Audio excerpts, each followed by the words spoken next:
ಮಾಲಿಕೆ 6. ಮಾಲಿಕೆ ವಿಶೇಷ ಸಕ್ರಿಯ ಲೇಖಕಿಯರು. ತಿಂಗಳ ವಿಶೇಷ ಲೇಖಕಿ ಭಾರತಿ ಬಿ.ವಿ. ಅವರ ಕಾದಂಬರಿಗಳು. ಪುಸ್ತಕ ಪರಿಚಯ 2. ಪುಸ್ತಕದ ಹೆಸರು ಕಿಚನ್ ಕವಿತೆಗಳು. ಲೇಖಕರು ಭಾರತಿ ಬಿ.ವಿ. ಅಭಿಪ್ರಾಯ ಮಮತಾ ವೆಂಕಟೇಶ್. ಓದುತ್ತಿರುವವರು ಪಲ್ಲವಿ ಎಂ.ಆರ್. ಭಾರತಿ ಬಿ.ವಿ. ಅವರ ಹದವಾದ ಬರಹ ಶೈಲಿ ಖುಷಿ ಕೊಡುವಂಥದ್ದು. ಅವರ ಕೃತಿಗಳನ್ನು ಓದಿದಾಗಲೆಲ್ಲ ಒಂದು ರೀತಿಯ ಸಂತಸದ ನವೀಕರಣವಾದ ಅನುಭವ. ಅವರ ಈ ಪುಟಾಣಿ ಕೃತಿಯನ್ನು ನಾನು ಬಹಳ ಬಾರಿ ಓದುತ್ತಲೇ ಇರುತ್ತೇನೆ.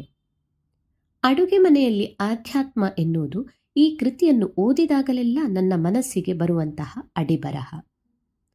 ಅಡುಗೆ ಮನೆ ಎನ್ನುವುದು ಹೆಣ್ಣು ಮಕ್ಕಳ ಪಾಲಿಗೆ ಕರ್ತವ್ಯ, ಅನಿವಾರ್ಯತೆ ಮಾತ್ರವಲ್ಲದೆ ಅದು ತಮ್ಮತನವನ್ನು ಬಿಂಬಿಸುವಂತಹ, ವ್ಯಕ್ತಿತ್ವದ ಅನಾವರಣಗೊಳಿಸುವಂತಹ ಕಾರ್ಯಕ್ಷೇತ್ರ ಎಂತಲೇ ನನ್ನ ಭಾವನೆ. ಎಷ್ಟೇ ಹೊರಗಿನ ಕೆಲಸಗಳಿಗೆ ಪ್ರಾಮುಖ್ಯತೆ ಕೊಟ್ಟರೂ ಸಹ ಅಡಿಗೆ ಮನೆ ಎನ್ನುವುದು ಹೆಣ್ಣು ಮಕ್ಕಳ ಪಾಲಿಗೆ ಒಂದಲ್ಲ ಒಂದು ಬಾರಿ ನಿಭಾಯಿಸಲೇಬೇಕಾಗುವಂತಹ ಜವಾಬ್ದಾರಿಯಾಗಿ ಹೆಗಲೇರುತ್ತದೆ. ಕೆಲವರ ಪಾಲಿಗೆ ಅದು ಸಂಕಷ್ಟದ ಸಮಯವಾದರೆ ಮತ್ತೆ ಕೆಲವರಿಗೆ ಅದು ಸಂತಸದ, ಸಮಾಧಾನ ಹಂಚುವ ಪ್ರಕ್ರಿಯೆಯಾಗಿ ಕಾಣುತ್ತದೆ. ಎರಡನೇ ವರ್ಗಕ್ಕೆ ಸೇರಿದ ನನಗೆ ಎಂದೂ ಅಡುಗೆ ಬೇಸರ ಹುಟ್ಟಿಸುವ ವಿಷಯವೇ ಆಗಿರಲಿಲ್ಲ. ಮದುವೆಯಾದ ನಂತರ ರಾಶಿ ರಾಶಿ ಅಡುಗೆ ಬೇಯಿಸಬೇಕಾದ ಸಂದರ್ಭದಲ್ಲಿ ಭಾರತೀಯವರ ಮನದಲ್ಲಿ ಬಂದಂತಹ ಕೆಲವು ಆಲೋಚನೆಗಳು ನನಗೂ ಬಂದಿದ್ದರೂ ಸಹ ಅದನ್ನು ಬರಹ ರೂಪಕ್ಕೆ ಇಳಿಸುವಷ್ಟು ಸಮಯವಾಗಲಿ, ಅವಕಾಶವಾಗಲಿ, ವ್ಯವಧಾನವಾಗಲಿ ಇರಲಿಲ್ಲ. ಹಾಗಾಗಿ ಅವರ ಈ ಕೃತಿಗಳು ಮನಸ್ಸಿನ ಈ ಮೂಲೆಯಲ್ಲಿ ಎಲ್ಲೋ ಅಡಗಿದ್ದ ಇಂತಹ ಭಾವನೆಗಳನ್ನು ಬಡಿದೆಬ್ಬಿಸಿ ಮನಮುಟ್ಟುವಂತೆ ತಾಕುತ್ತವೆ.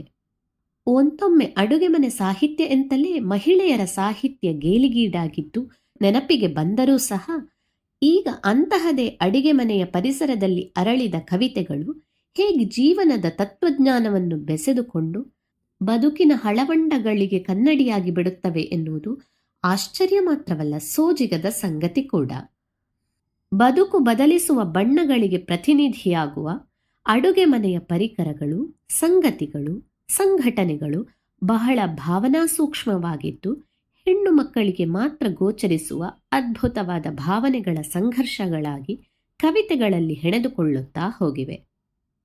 ಭಾರತೀಯವರ ಭಾವುಕತೆಯ ಮನ ಅಡುಗೆ ಮನೆಯ ಖಾಯಂ ಸದಸ್ಯರುಗಳ ಅವಿನಾಭಾವ ಸಂಬಂಧಗಳ ಆತ್ಮೀಯತೆಯನ್ನಷ್ಟೇ ಅಲ್ಲ, ಅವುಗಳ ಮುಖಾಂತರ ಜೀವನದ ನಿಟ್ಟುಸಿರು, ಪ್ರೇಮ, ಪ್ರೀತಿ, ಅಗಲಿಕೆ, ಪ್ರಣಯಗಳ ಕಡೆಗೂ ಕೊನೆಗಣ್ಣು ಹಾಯಿಸುತ್ತವೆ. ಒಂದೊಂದು ಕವಿತೆಯು ಒಂದೊಂದು ರೀತಿಯ ಜ್ಞಾನೋದಯವನ್ನು ಮೂಡಿಸುವ ಪರಿ ಇಂತಹ ಪುಟ್ಟ ಚೌಪತಿಗಳಿಗೆ ಇರಬಹುದಾದ ತಾಕತ್ತಿನ ಬಗ್ಗೆ ಒಲವನ್ನು ಕಾಣಿಸುತ್ತದೆ. ಅಡುಗೆ ಮನೆಯೇ ವಿಸ್ಮಯ ಎಂದು ಹಾಡುವಂತೆ ಕಾಣುವ ಭಾರತೀಯವರ ಈ ಪುಟ್ಟ ಪುಟ್ಟ ಕವಿತೆಗಳು ಮಹಿಳೆಯರ ಬದುಕಿನ ತಾದಾತ್ಮ್ಯತೆಯನ್ನು ಮತ್ತು ಗಳಿಸಿಕೊಳ್ಳಲಾರದ ಅಸ್ಮಿತೆಯ ಬಟಾಬಯಲಾಗಿಸುತ್ತದೆ. ಇಷ್ಟವೆನಿಸಿದ ಕೆಲವು ಕವಿತೆಗಳು: ಇಂಗು ಅಡಿಗೆಯಲ್ಲಿ ಬೆರೆತು ಹೋದರೆ ಘಮ, ಇಂಗು ಅಡಿಗೆಯಲ್ಲಿ ಬೆರೆತು ಹೋದರೆ ಘಮ, ಬಾಯಿಗೆ ಸಿಕ್ಕಿಬಿಟ್ಟರೆ ಅಸಹ್ಯ. ಕೆಲವರ ಸಾಂಗತ್ಯವೂ ಹಾಗೆ, ಬೆರೆತಿರುವವರೆಗೆ ಘಮ, ದೂರವಾದ ಮೇಲೆ ಬಾಯಿಗೆ ಸಿಕ್ಕಿದರೆ. ಕೆಲವು ಸಂಬಂಧಗಳನ್ನು ನಾವೇ ಆರಿಸಿಕೊಂಡು ಹೊಂದಿಸಿಕೊಳ್ಳಬೇಕಾಗಿ ಬರುತ್ತದೆ.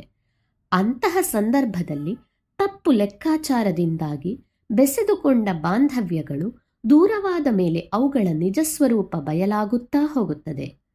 ಇಂಗಿನ ಹಾಗೆ ಘಮಘಮಿಸುತ್ತಿದ್ದ ಸಂಬಂಧಗಳು ಬಾಯಿಗೆ ಇಡಿ ಇಡಿಯಾಗಿ ಹಸಿ ಹಸಿಯಾಗಿ ಸಿಕ್ಕ ಅನುಭವ ಎಂತಹ ಹೇವರಿಕೆಯನ್ನು ಹುಟ್ಟಿಸಬಹುದು ಎನ್ನುವುದನ್ನು ಓದುಗರೇ ಊಹಿಸಬಹುದು.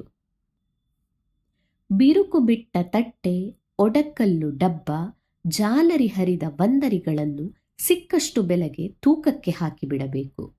ಕತ್ತರಿಸುವ ಜಾಳಾದ ಹಲ ಸಂಬಂಧಗಳನ್ನು ಕೆಲವೊಮ್ಮೆ ಬಹಳವಾಗಿಯೇ ಪ್ರಯೋಜನಕ್ಕೆ ಬಂದಂತಹ ಹಿತಕರವಾಗಿದ್ದಂತಹ ಸಂಬಂಧಗಳು ಕಾಲ ಕಳೆದಂತೆ ನಿರುಪಯೋಗಿಯಾಗಿ ತೊಂದರೆಯಾಗಿ ಮಾರ್ಪಾಡುತ್ತಾ ಹೋಗುತ್ತದೆ.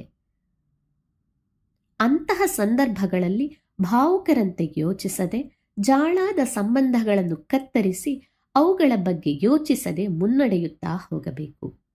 ಹಾಗಾಗಿಯೇ ಭಾರತೀಯವರ ಈ ಕವಿತೆ ಬಹಳವಾಗಿಯೇ ಮನಸ್ಸನ್ನು ತಟ್ಟುತ್ತದೆ. ಮನಸ್ಸಿನೊಳಗೆ ಸೇರಿಸಿಕೊಂಡ ಪ್ರೀತಿಪಾತ್ರರ ದ್ರೋಹ ಬಲು ಕಷ್ಟ, ಒಳಗೊಳಗೆ ಕೊರೆವ ಕೊತ್ತಂಬರಿ ಬೀಜದ ಹುಳಕ್ಕಿಂತ ಆರಿಸಲಾಗುವ ಅಕ್ಕಿಯ ಹುಳವೇ ಮೇಲು. ಹೊರಗಿನವರ ಮೋಸವನ್ನು ಸುಲಭವಾಗಿ ಅರಗಿಸಿಕೊಳ್ಳಬಹುದು, ಆದರೆ ತನ್ನವರೆಂದುಕೊಂಡ ಜನರೇ ಬೆನ್ನಲ್ಲಿ ಇರಿದರೆ ಅಂತಹ ನೋವು ಎಲ್ಲಕ್ಕಿಂತ ತೀವ್ರತರವಾದದ್ದು. ಅದನ್ನು ಕಂಡುಹಿಡಿಯುವುದು ಸಹ ಬಹಳವೇ ಕಷ್ಟ. ಎದುರೇ ಕಾಣಿಸುವ ಶತ್ರುವನ್ನು ಮಣಿಸಬಹುದು, ಒಳಗೊಳಗೆ ಕೊರೆಯುವಂತಹ ತನ್ನವರಲ್ಲದ ತನ್ನವರನ್ನು ನಿಗ್ರಹಿಸುವುದಾದರೂ ಹೇಗೆ? ಭಾರತೀಯವರ ಜೀವನ್ಮುಖಿ ವ್ಯಕ್ತಿತ್ವದ ಅನಾವರಣಗೊಳ್ಳುವ ಈ ಕವಿತೆಗಳನ್ನು ನೀವು ಒಮ್ಮೆ ಓದಿಸಬೀರಿ. ಮುಖಪುಟದಲ್ಲಿನ ಅವರ ಚಂದದ ನಗುವಿನಷ್ಟೇ ರುಚಿಯಾದ ಕವಿತೆಗಳ ಜೀವನ ಪ್ರೀತಿ ಖಂಡಿತ ನಿಮ್ಮ ಮನಸ್ಸನ್ನು ಸೆಳೆಯುತ್ತದೆ. ಬಹುಶಃ ಆಗ ನಿಮ್ಮೊಂದಿಗೂ ಅಡುಗೆ ಮನೆಯ ಪರಿಕರಗಳು, ಪದಾರ್ಥಗಳು ಕುಶಲೋಪರಿ ಹೇಳಬಹುದು. ಧನ್ಯವಾದಗಳು.